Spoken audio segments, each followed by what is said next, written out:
I get it. Talking about spirituality can feel a lot like walking on an Alberta sidewalk in March. Go slowly, cautiously, and be prepared at any moment to fall on your face. But sometimes those conversations can go well, especially if you feel a connection to the person, but they may also fall flat. I can't tell you how many times I've introduced myself to a new resident, told them that I'm the spiritual care practitioner, and they began to tell me about how they have no experience or interest with religion. I said spirituality, they heard religion. Don't get me wrong, I'm happy to talk about religion with people, but religion is only a part of spirituality. And when we begin to equate spirituality with religion, we may be tempted to say that if I don't have a religion, I don't have a spirituality. So then when we ask somebody about their spirituality, they tick no. End of conversation, move on. We've been working really hard over the past year to take some new steps, to find a new way to talk about spirituality at Bethany, a way that gets us away from the slippery sidewalks and gets us out of those dead-end conversations, a way that helps us put an end to ticking no to spirituality. It's a move into openness, to the open conversations that invite people to tell us about their sense of meaning and purpose in life. Conversations that invite people to talk about how they connect to themselves, to others, to nature, to art and creativity, to something bigger.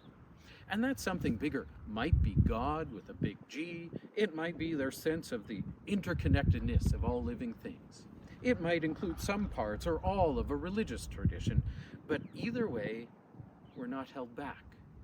We're invited into the openness of conversations where we get to marvel at the ways that people pursue a sense of purpose in life. We might then get to hear about how somebody is bold and resilient in the way they care for themselves in the face of cultural or gender norms that discourage them from doing so.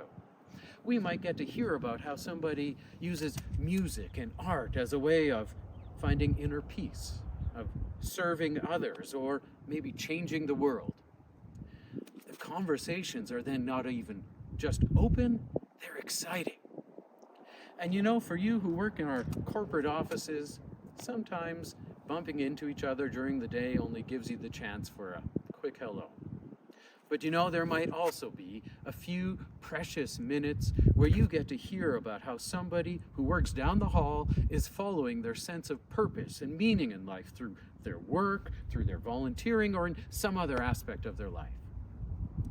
And when you get to ask about that picture that's in their office, the one, or the art that's pinned to their cubicle wall, or that souvenir that's on their desk, you might get to take a journey that you never expected. And you can take that outside of the corporate offices too. For the residents or family members that you bump into in the cafe or the parking lot, you might have the chance to invite a story, to go on a journey, and marvel at the beautiful spirituality of the people around you. So what are you waiting for? Off you go.